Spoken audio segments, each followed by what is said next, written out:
बिना डंडे के मानेंगे नहीं।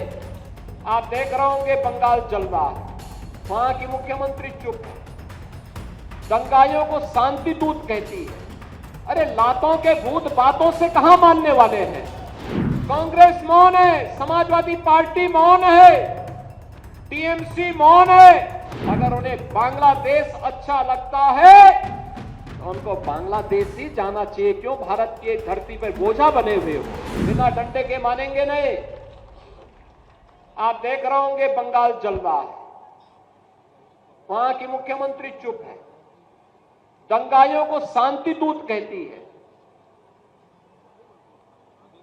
अरे लातों के भूत बातों से कहां मानने वाले हैं। लेकिन सेकुलरिज्म के नाम पर इन लोगों ने दंगाइयों को दंगा करने की पूरी छूट दे रखी है। पूरा मुर्शिदाबाद पिछले एक सप्ताह से चल रहा है, सरकार मौन है। बहनों और भाइयों, इस प्रकार की अराजकता पे लगाम लगनी चाहिए और मैं धन्यवाद दूंगा इस बात के लिए वहां की माननीय न्यायालय को, जिन्होंने वहां पर केंद्रीय बलों की तैनाती करके वहां के अल्पसंख्यक हिंदुओं की सुरक्षा की व्यवस्था करने के लिए कदम उठाया है और आज केंद्रीय बल वहां पर तैनात है। आपने वहां की पीड़ा सुनी होगी। सब लोग मौन है। कांग्रेस मौन है मुर्शिदाबाद के दंगों पर, कांग्रेस मौन है, समाजवादी पार्टी मौन है, टीएमसी मौन है। वे धमकी पे धमकी दिए जा रहे हैं, समर्थन कर रहे हैं। बांग्लादेश के अंदर जो हुआ था उसका समर्थन कर रहे हैं बड़ी बेशर्मी के साथ। अगर उन्हें बांग्लादेश अच्छा लगता है तो उनको बांग्लादेश ही जाना चाहिए। क्यों भारत की धरती पर बोझा बने हुए हो।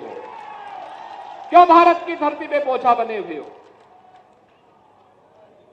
हम आभारी हैं प्रधानमंत्री मोदी जी के और गृह मंत्री अमित शाह जी के, जिन्होंने वक्फ संशोधन अधिनियम को पारित करके गरीबों की जमीनों पर और सार्वजनिक जमीनों पर पड़ने वाली डकैती पर लगाम लगाने का काम इस अधिनियम संशोधन अधिनियम के माध्यम से पारित किया है।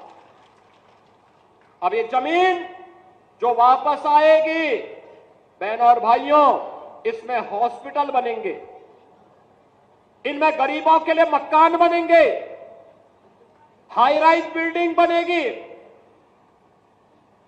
यहां पर स्कूल बनेंगे, विश्वविद्यालय बनेंगे, निवेश के लिए लैंड बैंक बनेगा। लेकिन किसी को जमीन पर कब्जा करके गुंडागिर्दी करने की छूट अब नहीं मिलेगी। इसलिए ये लोग परेशान हैं, क्योंकि जमीन के नाम पर जो लूट थी वह रुकने वाली है और उसलिए इन लोगों को परेशानी है। परेशानी इस बात को लेकर के कि अब गुर्गे खाली हो जाएंगे। तो पहले जो जनता को लूटते थे, इनको अब भय है कि इनके द्वारा पाले गए गुर्गे कहीं भस्मासुर हुए तो कहीं अब इन्हीं को न लूटने लग जाएं। इनके द्वारा अकूत संपत्ति जो अर्जित की गई है उसी पर डकैती न डालने लग जाए। इसलिए उस भय के कारण ये वक्फ के नाम पर जनता को बेवकूफ बनाने का काम कर रहे हैं।